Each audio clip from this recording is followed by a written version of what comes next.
Have you heard the one where I didn't turn into a drug addict? Okay, well, all the signs pointed that it probably would have been very easily accomplished. I could have very easily been a drug addict. I had the trauma, I had the depression, I had the access, I had the gene pool. So I don't know why I didn't turn into a drug addict, but I didn't, and I'm very grateful. I mean, that's God's hands, and I wish I could bottle that up and share it with people.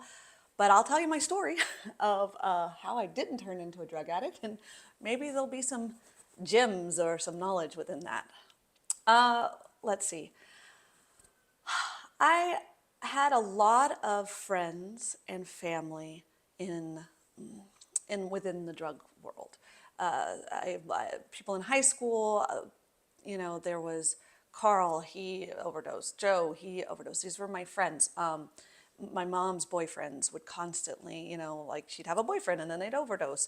Uh, and my friend Bob, the one that I jumped out of a plane for, he overdosed, and then ending with my mom, who overdosed, which I will talk about another time. I could be pretty good at knowing when people were high. I had that discernment of understanding. It's like almost like that person's on heroin, that person's probably on speed or coke. I was able to kind of determine. It's almost like I could also, like, due to my grandfather, understand what like a composer that was. So it was interesting. It was like, oh, that's Mozart, or that's Bach. Well, yeah, that's heroin, you know, speed and acid. Nowadays, it's hard to tell because we've got big pharma. We've got, oh, I'm manic depressive and I've got pharmaceuticals. So it's like now I don't have that discernment anymore. Or maybe I do and I don't ask, or I don't push. I mean, I go and I see people and I bless them and I'm like, oh, I hope they can get through this. But as a child or as a teenager, I guess it was when I was like starting to turn 14, 15, drugs started to be part of, high school. And I remember, of course, it starts, and I know they always say it starts with marijuana, but it does. It does. I mean, it does. And oh, this isn't for kids. FYI, like if Max, if you're watching this, stop watching. Just stop. Go watch some other TV, please. Thank you. But yeah, so marijuana, I hated marijuana. It was not for me. I would be paranoid and I'd be tense. And I mean, knowing now that I have like that MTHFR, like things don't get out of me fast. So it would linger and it would be horrible and I hated it. Um, but that's how it started. And then, people would bring around hallucinogenics, and that's where I felt I wanted to experiment in. And I think because I was a deep thinker, and I think because I wanted so much to know, like, who am I, or the world at large, and doing these hallucinogenic drugs was one way I thought I was going to get, like, closer to God.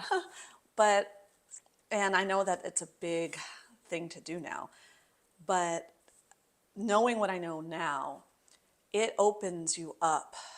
It does open you up to this world, and it's a darker world, and it's a vulnerable world because your defenses are down, and there's a spirit world out there that we don't really know much about, and I believe that there's war going on for us. And when your defenses are down due to drugs or alcohol, then it's easier to get things to tap into you that you may not want. And so I did like all these drugs with children, like I was a child. And it was really in hopes to expand my mind or become, I guess, grown up. I don't know. A lot of what I knew my mom did drugs, and I knew she struggled with that. So I guess I got to this, if I can't beat them, join them. And so, I went off the deep end a little bit. I remember there was a party, and I think it was my 16th. And I had people, and we were at an apartment. My mom, was a single mom. I was living with her alone, and it was an apartment. And an apartment complexes, well, at least in Texas, you have a room that you rent, or it's like a clubhouse. So we rented the clubhouse for my 16th birthday, and there was no adults. She stayed up in the apartment, and it was all my friends. Like, I think, the boys, they played in a band, and they whatever. Well, Carl, the one that, eventually overdosed, decided, let's go get some drugs. I know somebody who's in the apartment complex right next door. Let's just go over there and get some drugs. So we went over there, and of course you're hanging out with drug dealers, and I left my party, and I'm totally uncomfortable, but it's like, I don't know what it is about drug dealers. They want you to kind of stick around and talk to them. And so I'm like, this is taking forever. I've left my 16th birthday party. And then finally we show back up at the birthday party with, some sort of acid or something. And I don't know what happened, but everybody went crazy wild. There was a hole in the wall, and the boys were like peeing in the wall. I don't know how they put salsa in there. I don't know how it happened. People had taken the furniture and thrown it into the pool. It was like anarchy, and I was like, how long were we gone? And I was like, this is crazy. So of course my mom, didn't get her deposit back, but like, we sent everybody home. Everybody went home, and I cleaned it up the next day. But I do remember, you know, being in the apartment, and it was like me and like one other friend, and we took the acid, and my eyes were really dilated, and my mom goes, "Why are your eyes so dilated?" And I'm like, "Ooh, she knows." And out of my drug and stupor, I said, "I hit my head." Logical, totally logical. Now, of course, if I hit my head and my eyes were dilated, I had a concussion and I needed to go to the hospital. But my mom, I think, was high as well on pharmaceuticals. And she said, "Oh, okay." It made perfect sense to her. Either she said, "Oh, okay," because she was high, or she knew I was on drugs and let it slide, but we never talked about it. And I remember that. That's a funny story to me, that like, I'm on drugs, my mom's probably on drugs, and I really said something that was, if true, like I hit my head, I probably needed to go to the hospital, and we were like, sounds like a responsible answer to me. So I didn't learn any lessons. I didn't like, oh, well, yeah, my whole house or my whole apartment complex got like burnt down. didn't, it didn't, it didn't, it didn't do anything for me. I didn't learn my lesson, and more of my friends got more into heavier drugs. They started doing cocaine, they started doing speed, they started doing ecstasy. I don't even know what it was, like a vitamin K or something. Or no, not vitamin K is what you get in your baby. No, it's some sort of K. Special K. That was it. I didn't do that. I don't even know what that is. And somehow I got into the club scene. I had a fake ID, that said I was 21, and there were a couple of clubs in the gay part of town of Dallas, like Club One, the Village, certain clubs that I all of a sudden was like in this circle. And then like later on, I find out that these were like really popular clubs, and they were club kids, and I dressed all funky, and I guess I was in that scene and I didn't really realize it. But even though I was a part of these scenes, I still felt like I was on the outside, because I was watching these people, and it just was, it was gross to me. I was like, oh my goodness, this is not fun. This is not what I want out of my life. And I remember Bob started dating a girl, and she was heavy into drugs, and got him more into drugs. And this started to get hardcore. And they started like mixing drugs together. And I remember one night we all hung out, and it was a mix of like a hallucinogenic and speed. And that you're in a house and you're starting to realize like these aren't people doing drugs. These are drug addicts. And I wanted my friend to not go down this road, but like I was like, okay, well, I'll try it this one time. Well, little did I know that this is this is a hallucinogenic that lasts like probably like 16 hours. And then on top of that, you're putting something that races your heart. And I had ballet rehearsal the next day.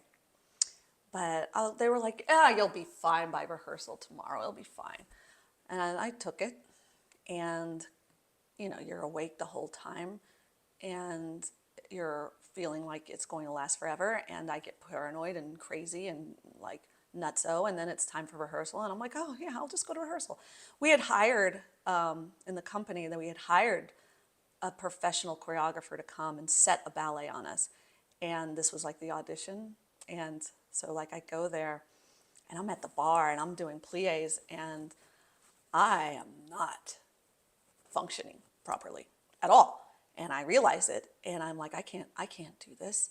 And I, say I have a stomach ache or my girl parts hurt. And I remember the teacher, the director looking at me in the eyes and I'm like trying to hide my eyes because I'm sure they looked bonkers.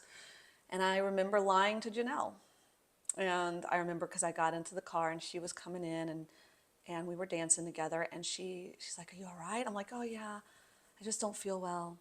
I went home and that's where, and this is where I was like, I'm not ever doing this again. This is not, this is not okay. And I go home and Bob is with his girlfriend. They're like brushing their teeth all manic, like they're picking on their faces. Like, I'm like, oh my God, what is happening? And so like, I kind of like stopped this madness, as I went into like adulthood. Like I talked about doing backup dancing and them paying us in drugs. And like, even though like they gave us a drug, like some drugs, like I would try like ecstasy, which was like the empathy drug. And like, even though like I felt like, oh my gosh, I can read this person's mind, like I'm bonding with these people, I still felt like I was on the outside because I'm like, it is making me feel like I can connect with this person, but I didn't want to connect with that person. I didn't want to be connected with the people that, are paying me with drugs.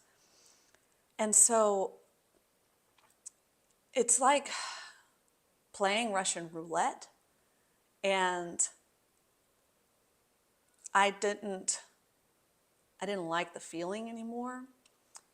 And then people started dying. And I watched that. And in the beginning, I didn't get it. And in the middle, I didn't get it. And at the end, I didn't get it either. I just couldn't understand. And my mom always used to say, thank God you don't understand this disease. Thank God you don't understand addiction. Because if you understood, that would mean you were one. You were an addict. And I know there was a line, and my mother warned me about that too. She's like, look, your gene pool, there's addicts all over the place here, in your bloodline. There's a line. And you dance on that line, there's going to be a time you cross it and you can't come back. And then you are an addict for the rest of your life. And that scared the living heck out of me. And I don't know how I straddled the line for years and didn't succumb to it. I thank God I didn't, because I lost a lot of good people because of drugs. Now I don't do any drugs. I don't even do like Tylenol, but I drink minimally. I probably will be getting rid of that one day too. But if I were to alter my mind too much with drugs or alcohol, even like if I watch TV for too long and get engaged where your outside world is not connecting anymore, you're kind of too engaged in something else, I don't have the judgment and I don't have the connection that I need to tune in to like what God really wants me to do. So I don't do any of those things anymore. And God, I wish I knew what it takes to get somebody out of addiction. I mean, a lot of it is self-medicating. I know from my mother, for most people, and that could have possibly been what I was doing it for as well. But I I pray that people will take that responsibility to see, like, this is not where I deserve to be and not where I should be, and not okay to follow even like your closest friends if they go down that road, like stopping yourself and saying, I don't have to do that. I don't have to go there. I lost a lot of good friends that way, but also I'm alive and I'm not an addict. So that's how I did it, but I don't know how to repeat it. So I just bless everybody and pray for everybody if they ever need help, just to reach out to people because there's help out there. All right, good luck.